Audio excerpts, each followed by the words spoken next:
Finding Freedom by Erin French. I got put onto this book by CBS Sunday Mornings. This is her memoir, a cook story from remaking a life from scratch. I saw a video interview of the chef, Erin French, on CBS Sunday Mornings, and I thought it was interesting. It showed her lost kitchen in Freedom, Maine, that takes postcards by mail. Oh, sometimes throughout the year they get 50,000 for reservations, and they're booked like years in advance to come in, have her cook in front of you for a dinner, like a 12-course dinner meal. And so, very fancy restaurant. I thought it was a unique story, so I got this book. So if you're a fan of comeback stories and or cooking, like I really enjoy cooking, and so I related to her sentiments about hosting people and having music and celebrating and the conversation that comes out of it and all the camaraderie from hospitality I like. And so I was sort of drawn to the book. However, I did not know how dark this book was going to be. I mean, this is up there with like Hillbilly Elegy. This is up there with what was it, Giles? What's her first name? Anyway, I just finished the review a few months ago on my YouTube channel, but Jeanette, maybe. Anyway, this is a very dark story, and I didn't expect it to be that dark. There's also some issues with like her. This is preference now, and again, I picked up the book because I saw YouTube, and I was thinking it was going to be more about cooking, but it was a lot more about her life and the toxic relationships. And I would have found it more interesting if she had given examples of why they were toxic, like with her sister. We don't really know why their relationship's not good, but we just know it's not good, and we hear that over and over. It gets kind of repetitive. I mean, if you're going to say that, let us know why, and story tell through that process rather than just making the blanket statement. And then also with her son, she'll talk about her son, but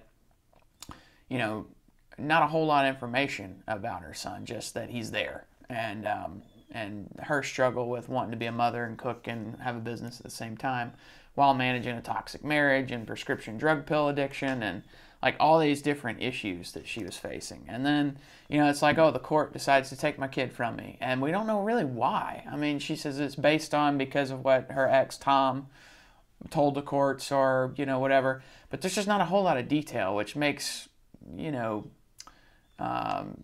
relating to the story or finding connections to the story difficult, which if you can't connect to a story, it kind of makes it difficult to want to keep reading it. So I found that kind of a challenge. And her writing style too, about when it comes to food and like the environment, very detailed. Like she'll describe the wood paneling down to like the little notches in the wood, which is cool for some things, but if it's all the time, you get a little bogged down in the detail of the story. So those are my hits on it. But other than that, I mean, if you like a great comeback story, it kind of details her coming through addiction and coming through toxic relationships, and at the end, I still don't really have it figured out, but here's where we are now. And cooking, it's kind of neat. It's about growing up in a diner, transitioning into adulthood, facing issues in a marriage and drug addiction. That was another thing. She goes to rehab for a couple weeks, and they kick her out, and she's healed sort of miraculously. I mean, it was not that simple, but I mean, in terms, it's like, gosh, how did you? A lot of people just can't get over addiction. They can't just go to rehab for a couple weeks and then it's it's over. And she kind of, in her story, that's kind of what happens, and maybe that is what happened.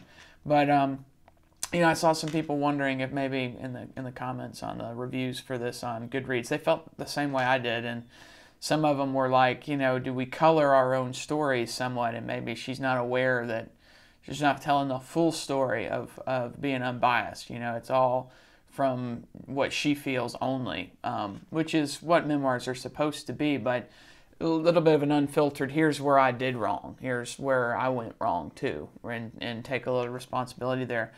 And it's a complicated book, and honestly, I wasn't like totally into it at all. I was kind of, or the whole time anyway. There were times where I was slugging through it, so I'm sure I may have missed some stuff. But I think she's a very interesting person. I think she was persistent and very career focused and kitchen focused, almost just for her own survival.